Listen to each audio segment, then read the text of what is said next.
Hello everyone and welcome to my channel. Today we're going to be looking at how to put in chords into DAW software, so any digital audio workstation. Today I'm looking at Bandlab and we're going to look at putting together a chord sequence using the Roman numerals chord sequence. So first things first, what we want to have a look at before we get into the Bandlab situation is the Roman numeral chord sequence. Now, for those of you who don't know, chords is two notes or more that are played at the same time. So for example, commonly with C, if we were to play the fifth note along with C at the same time, as you can see on the right side of my screen here, where my cursor is, that would be G, and that would be C and G together. That would be two notes that make a chord. If it's notes are played individually, that normally creates our melody. So what we're going to do today is we're just going to talk about how we can create this chord sequence into Bandlab, and then in future videos explore how we're going to add melodies, counter melodies, bass lines, and ultimately look at different types of genres that we can create using MIDI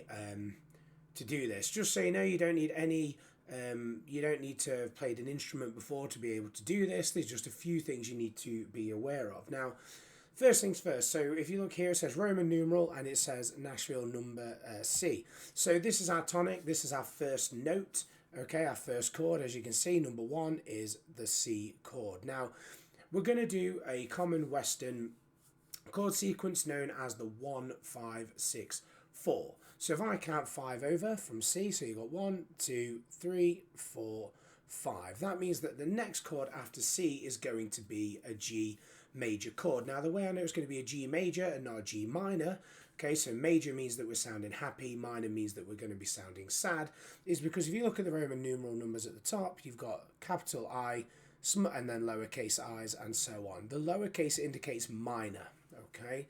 So in this example, if we go 1, 5, C and G are both major. Therefore, when we go to 6, because we're going 1, 5, 6, which is 1 up, it's A minor.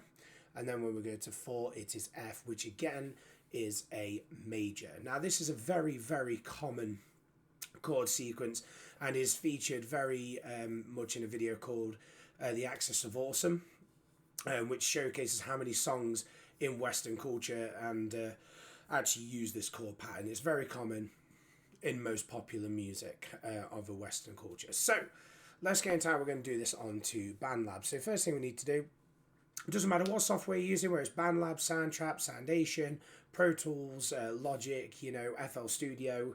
As long as you create a virtual instrument, you'll be able to do this. So in Bandlab, how we do that is we're going to add track, we're going to virtual instruments. Now, straight away,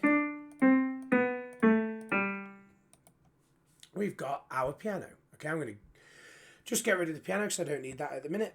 I'm going to double click in here and you'll see that I've got my box. I'm going to stretch this to 4. So just to explain, in music we tend to count, well, in this example, as you can see next to where it says 120 BPM, we're in the key signature of 4, 4, which means we've got 4 beats to a, we've got 4 beats, I can't get my words out. We've got a 4, 4 times signature, means we've got a bit of 4 in 4. So effectively 1, 2, 3, 4, and 1, 2, 3, 4. So 4 beats in the measure of 4. So 4 beats in the measure of 4.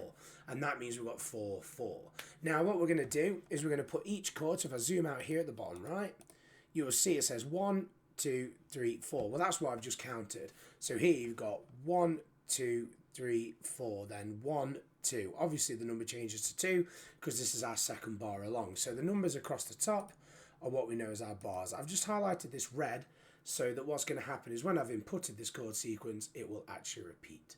So in Bandlab, I'm going to go to C4. Now, what I'm going to do when I get to C4, just so you know, C4 and the number 4 indicates how many, which C going from the left side of the keyboard, so the lower pitch C we're actually at. So if we go all the way to C1 and I press it, you will see it's very, very deep. C2, a bit higher, C3, and then finally C4. So we're going to click into C4 here.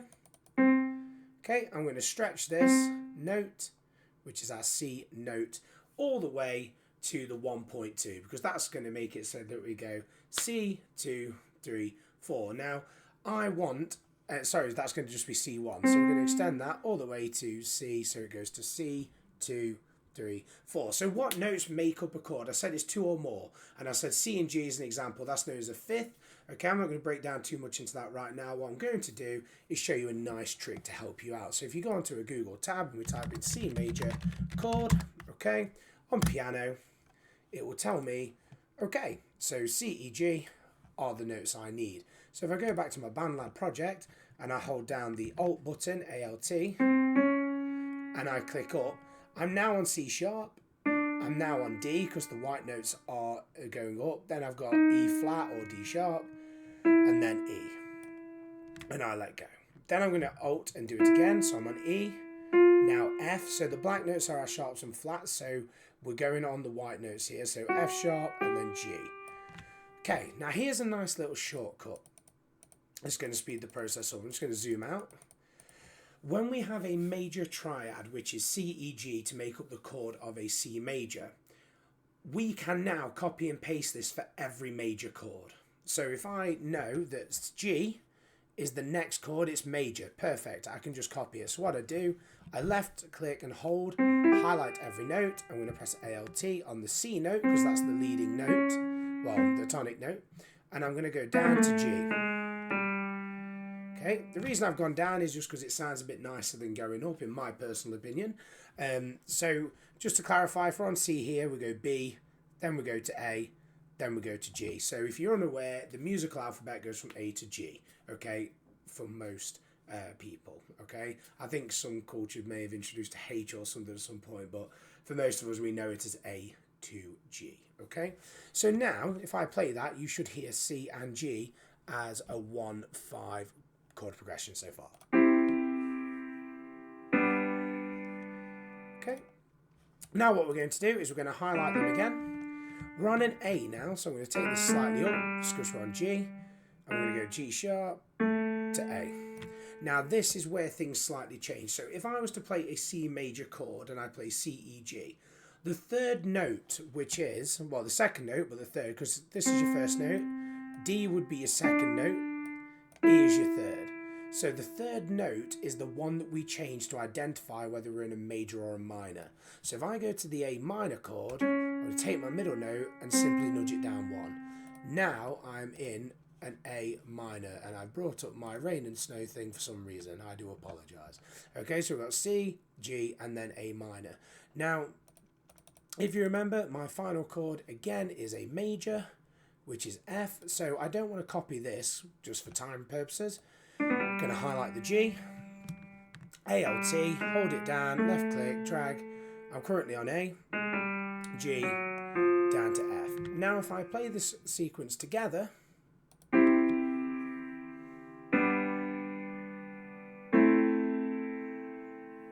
and just like that we've got our common Roman numeral pattern of 1, 5, 6 and 4. And that is how we put the chords in. Now, just to make things a little bit more interesting, just to finish the video off, the next video I'm going to talk about exploring melodies and inputting melodies over the top of this chord progression. Now, just to clarify before we finish, a couple of things. Any chord in any order, in theory, musically should work. So if I wanted to go from C to D minor, and then to G, and then to F, in theory, that should work. Okay, because it's all part of the same scale. It's all part of the same chords that we are allowed to use within that key signature, so of C major. Okay, so C, as I say, any of those chords works, but in this example, we've used the 1, 5, 6, 4 pattern. So just for a bit of fun, what I'm going to do here is click this piano, and if I go to Studio Grand, I'm just going to change things and show you how suddenly we get different ideas. So if we go for an atmosphere pad, it may or may not work. I'm not practicing this ahead of time. Okay. And it gives you different ideas. So again, if I just quickly change it down here from atmosphere pad to strings, let's get some strings in here. See, we've got a string section that I could just quickly use. String orchestra will do. So again, string orchestra.